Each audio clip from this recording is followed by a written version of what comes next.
So today I read from the book of 2 Samuel, the chapter 11. Chapter 10, it was about David, that he defeated the Ammonites. But I don't know why he didn't kill. Here, yeah. Some people were subject to. Um,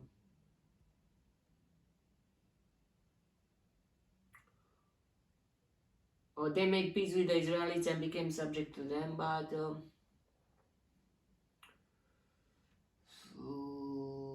yeah, maybe some people shouldn't die. I mean, but the Canaanites should, because they were. God told to the Israelites that they should kill. They must kill, not they should. They must kill any all the Canaanites. Okay, now let's see what's happening in the chapter 11. In the spring, at the time when kings go off to war, well, in spring.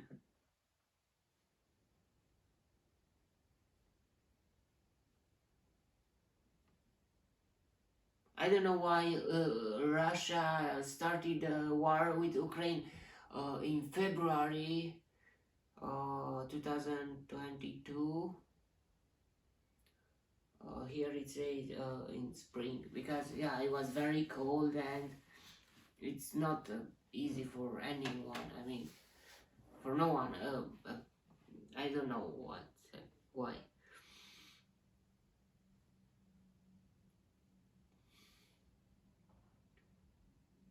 And in the summer you can hide from under the bushes, or I don't know why they choose February, or I don't know what happened. In the spring, at the time when kings go off to war, David sent Joab out with the king's men and the whole Israelite army. They destroyed the Ammonites and besieged Rabbah.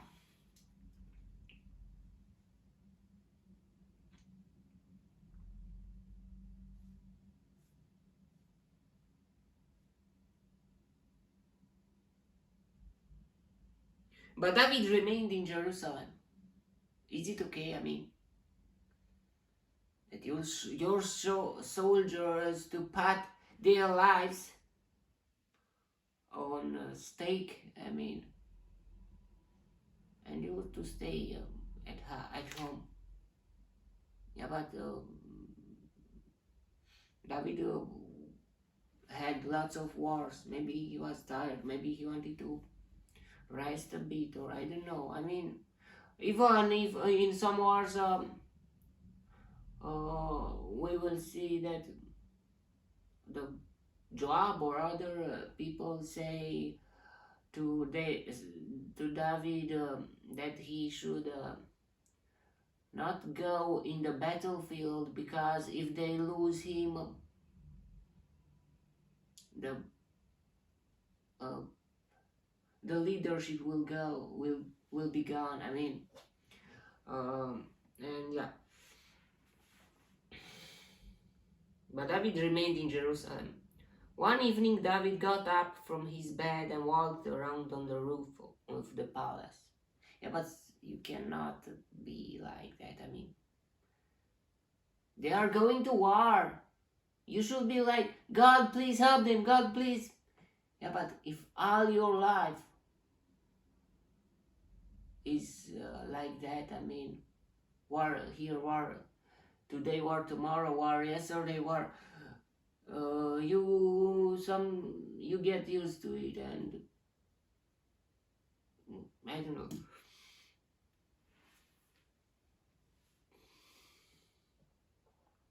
From the roof he saw a woman bathing. The woman was very beautiful, and David sent someone to find out about her. The man said, "Isn't this Bathsheba, the daughter of Eliam.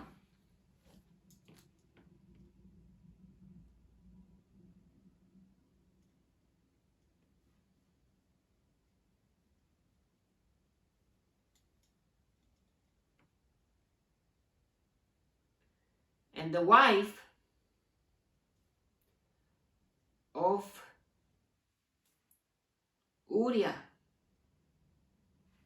the Hittite. The Hittite. The Hittite should be dead, but still, she was a woman to someone else. Yeah.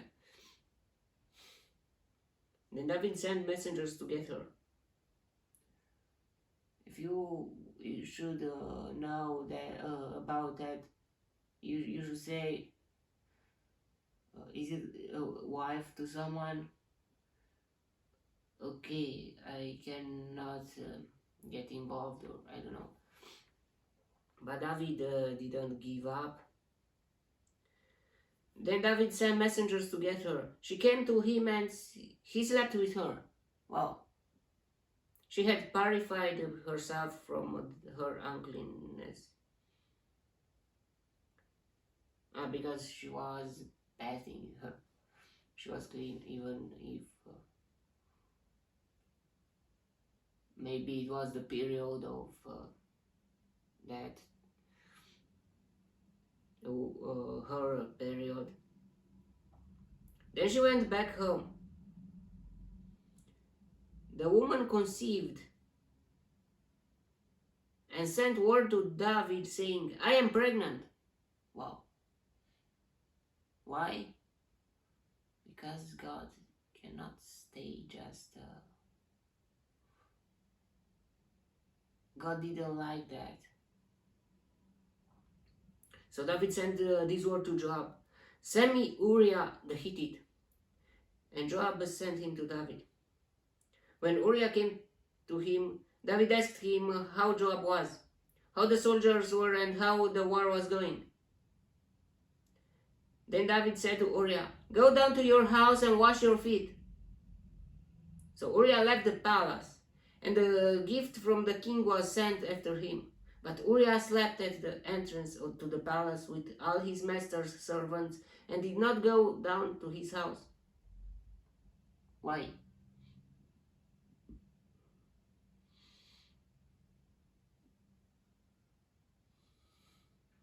When David was told, Uriah did not go home, he asked him, haven't you just come from a distance?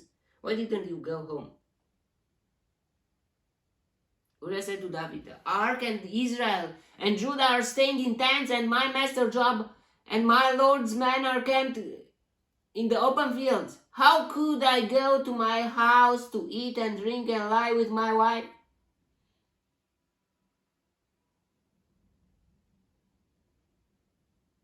As surely as you live, I will not do such a thing. Wow, wow, wow, such a heart. David should have that attitude, that kind of attitude. Instead, look what he did. He was sleeping, he was drinking, he was sleeping with the life of Uriah, and he was eating. He didn't care. He didn't care about what is happening here. I mean, about his attitude, not he cared, I think, but his attitude was not like it's a war. No, he was eating, he was sleeping, he was sleeping with. He made a scene. Yeah. Then David said to him, stay here one more day, and tomorrow I will send you back.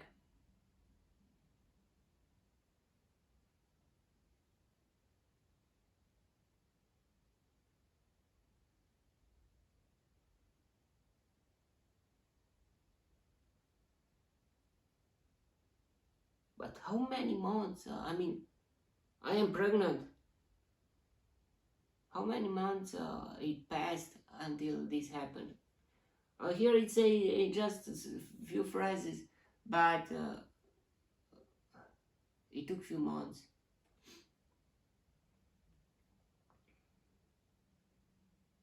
So Uriah remained in Jerusalem that day and next day, and the next. At David's invitation, he ate and drank with him, and David would make him drunk. Why? But in the evening, Uriah went out to sleep on his mat among his master's servants. He did not go home. In the morning, David wrote a letter to Joab and sent it with Uriah. In it he wrote, "Put Uriah in the front line where the fighting is fiercest. Then withdraw from him, so he will be struck down and will die." Wow. But didn't he had a heart for the Israel? Maybe. Now maybe in this case, more better than David.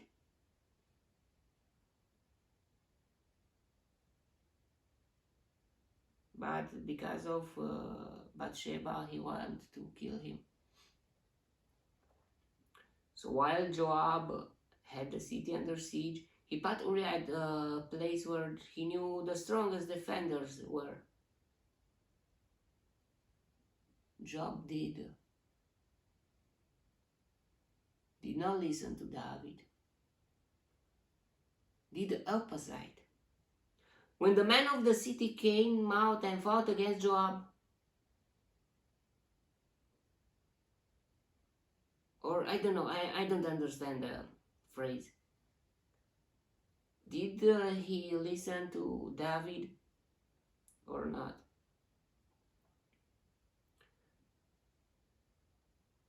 Where he knew the strongest defenders were. When the men of the city came out and fought against Joab, some of the men in David's army fell. Moreover, Uriah the Hittite died. Joab sent David a full account of the battle. He instructed the messenger, "When you have finished giving the king this account of the battle, the king's anger may flare up, and he may ask you, 'Why did you get so close to the city to fight? Didn't you know they would shoot arrows from the wall?' Who killed Abimelech, son of Jerubbaal? Didn't a woman throw an upper millstone on him from the wall so that he died in Tebez? Why did you get so close to the wall? If he asks you this, then say to him, 'Also your servant Uriah the Hittite is dead.'"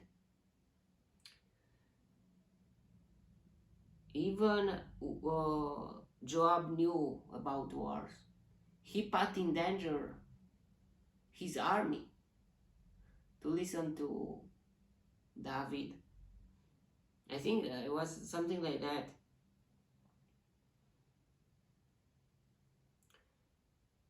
And the plan didn't fail. It really happened. Uriah the Hittite died.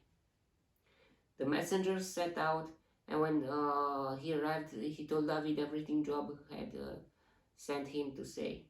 The messenger said to David, "If David didn't do that, maybe at a war something would happen without David.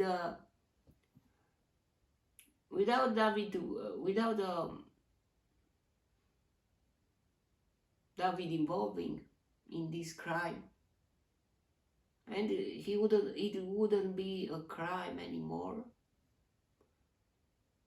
Maybe it would happen, it maybe not. But what David did there,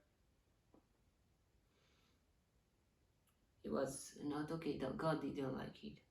And now, a sin make you put you in a position to make another sin and another sin, to hide or to put you in an advantage. Uh, and it's like a chain. Uh, Maybe, oh, it's just a scene. No, it's a chain. Just a scene, but from if you do that scene, it will come another one and another one, and it will be, it could be worse and worse and worse and worse if you don't stop, if you don't change yourself. It will destroy you.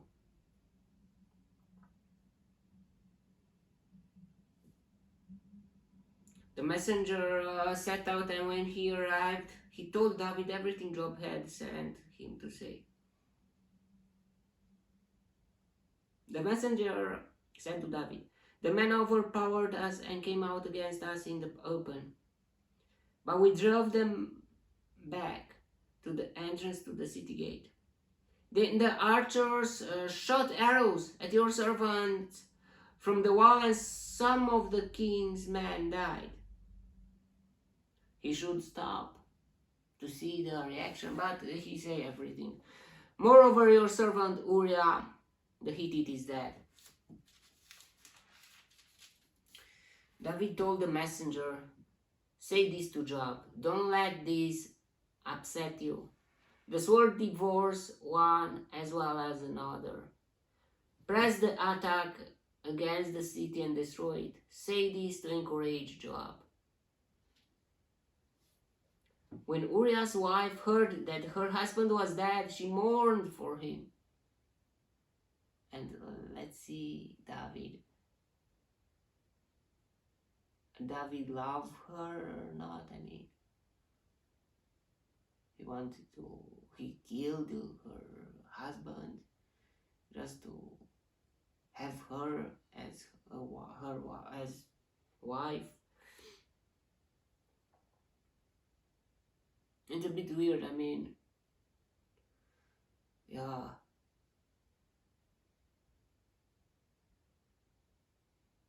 After the time of mourning was over, David had her brought to his house, and she became his wife and bore him a son.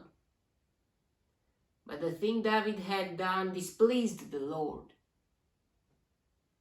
Like everything when has made as planned,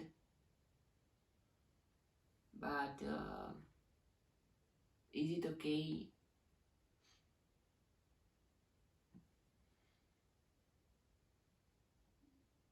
In the front of God? Nah, he was a Hittite, and so what? He was an Israelite now. And not just now, I mean, he lived with the Israelites, and he was a patriot, and he had a good heart. He was a good man.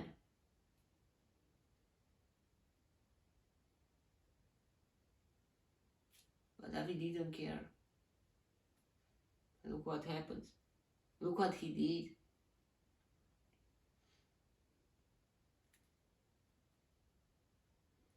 Yeah, love, or not just love, can be love. Can it be love? Something like that. I mean, if you love someone, would you kill your anyone from near her just to get her or something like that? And is it okay that it is not? But in this case, I mean, husband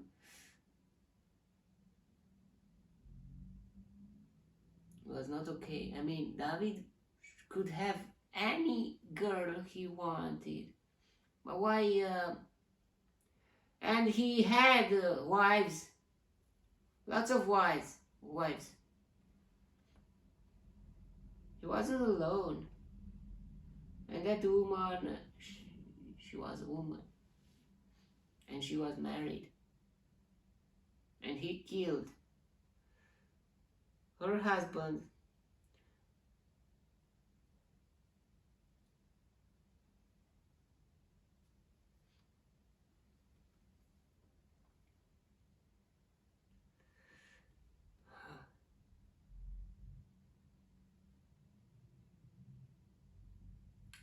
It is not okay at all, and God will not let this down.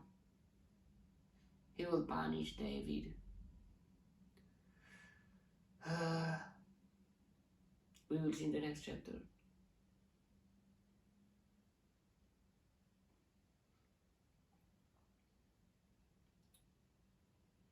Okay, that was the chapter.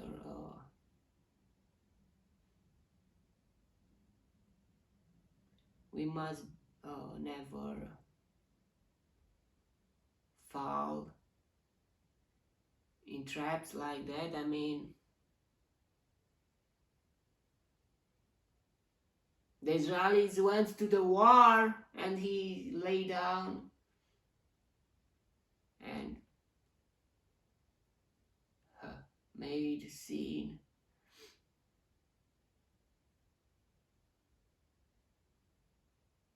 At first, it's about the attitude.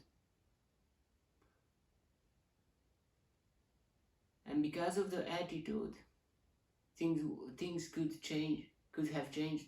If David would go to the war with the Israelites, this thing didn't happen yet, or maybe never. Yeah, but you should always be prepared for to not let the guard down and to listen to the God, to see always, to have always in your heart, in front of you, the God's law. And when something is really happen, this is a bad thing.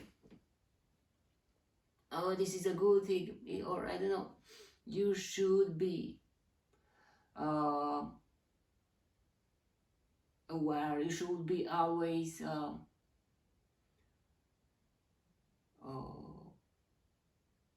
woken up. Okay, that was a chapter. May the God bless me, protect me, and delight me in the next chapter too. And if you want, you will see me there too. God bless you all, and goodbye.